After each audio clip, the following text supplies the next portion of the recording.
Hello guys, it's Chum3rd here doing another Beyblade unboxing. This time I have CrocCrunch, so just a brown box for it, but yeah.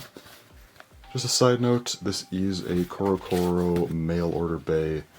I got this for $20 directly from Japan. Always buy from Japan when you're getting kind of less common bays. They are far cheaper there. Don't buy from US sellers because they usually have egregious prices, but anyways, go ahead and get into this thing and yeah. Let's check it out. Alright, I have everything out of the box now, so first up we got the instructions and whatnot, nothing overly notable there.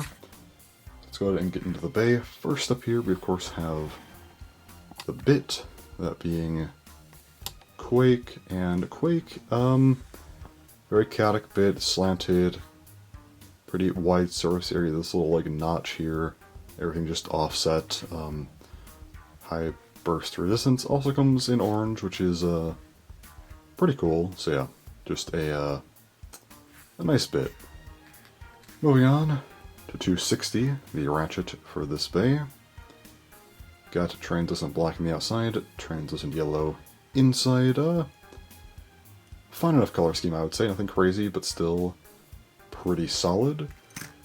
And then we of course have, in my opinion, the best part, the Blade CrocCrunch. This thing looks pretty great. Got the green paint here, black gear chip, pretty good gear chip sticker, and then of course the translucent yellow underneath.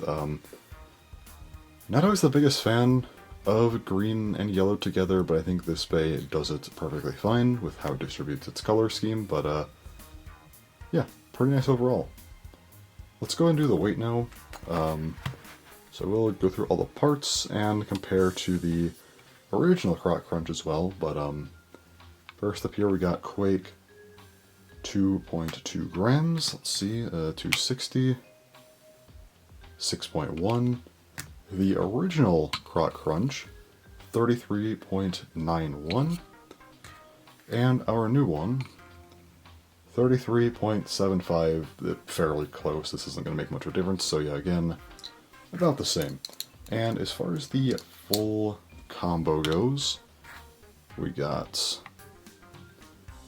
42.07 grams, so nothing crazy, but there you go. Let's go ahead and put the bay together now, so let's see how this ends up looking. Alright, so here we have CrocCrunch 260 Quake. Interesting color scheme for sure. Don't know how I feel with the orange. I think it's good, but yeah, I think that's fine. Never mind. I was going to complain a little bit, but I think it is a fairly sensible color choice. Could have done something else, but I think it still works well enough, so not bad. Comparing it to the original CrocCrunch, I mean, I like paint, so I think I like this one better than this one, but still. This is actually probably my favorite of the Hasbro variants, so, at least in terms of how it looks, but yeah. This just has the typical, you know, Shark Edge combo, since they're both based on that, but yeah, I think I like the Takara Tomy one at least a little bit better.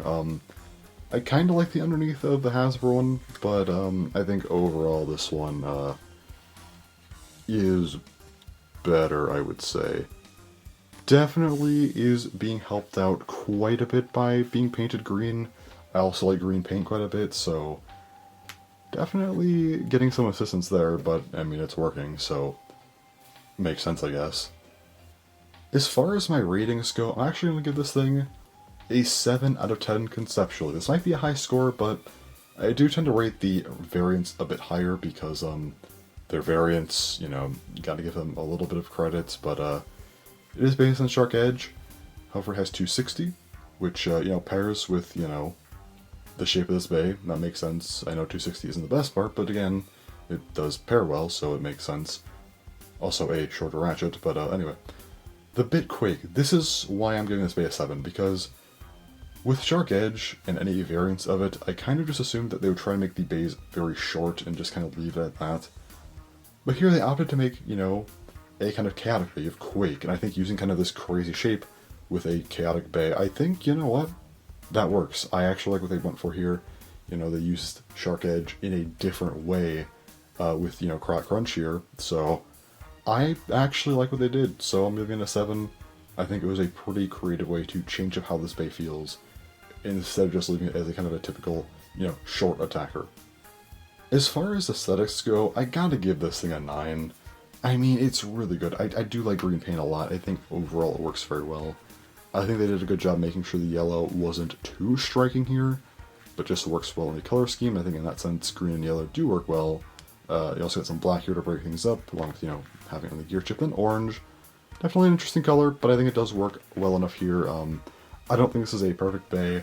I mean, shape-wise, I think it's pretty interesting as well. I do like Shark Edge, you know, and this is based on it, so that's a plus, but still.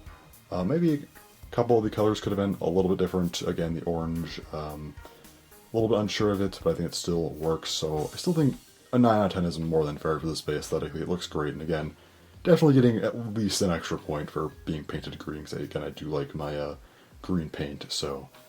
Anyways, again, this is kind of just a variant, so I've already covered all these parts. I covered CrocCrunch already, so to me this is more of a recolor, but again, this is new to Takara Tomy, so I wanted to at least cover it as if it was, you know, a new release, kind of. So anyways, that's all for this video, so thanks for watching, and bye-bye.